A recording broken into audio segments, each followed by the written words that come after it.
Later.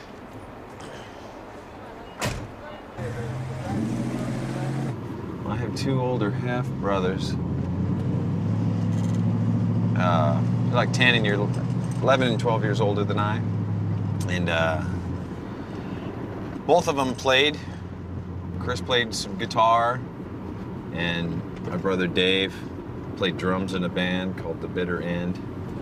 And so there was a drum kit at the house. There was other musical instruments, and then I roomed with Dave. He was going to college. Chris had left home via the window from my dad. Actually, the screen door.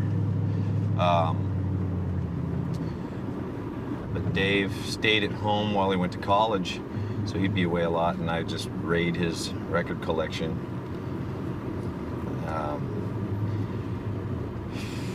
Black Sabbath was the one that I really enjoyed the most. So Black Sabbath, he had, the Beatles. He had a lot of old 45s that I would play, old just rock and roll stuff. I'd always leave the turntable on, and he'd know. I'd come home and get busted because the turntable was still on. And, Jamie, were you playing my records? They called me Jamie when I was a kid. No, of course not. Who else could it be?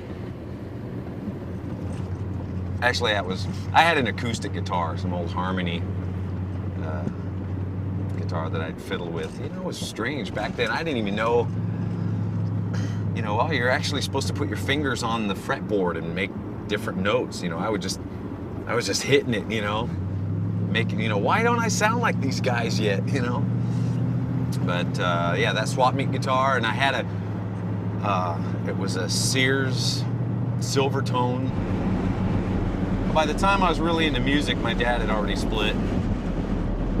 So Mom was definitely supportive, but also not so supportive in the, you've got to cut your hair to get a job. It's like, well, long hair is part of music, Mom.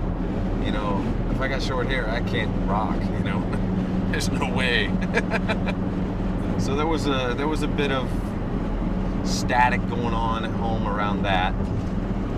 Dad had split and we needed money, and I didn't really want to get a job. I'd kind of show up and say I did, and oh, I tried, but they wanted me to cut my hair, and I'm not doing that, and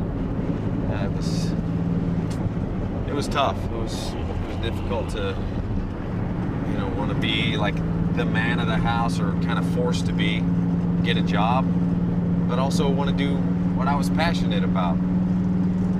My dad, he came to some of the shows, and he was proud, but we still weren't really, to level 5 at all, whatsoever. We weren't at level 5. It was still on level 1, but he was proud that I had made something out of myself, out of a passion, out of some idea I had, and I was made fun of all the time. Okay, yeah, you're a rock and roller. You're gonna be on stage one day, huh? Total sarcasm from friends and family, and yeah, I am. That's what I want to do, Looking at that Aerosmith poster or the Led Zeppelin posters on the wall, and thinking I gotta be in one of those posters when I grow up. When I think I'm grown up.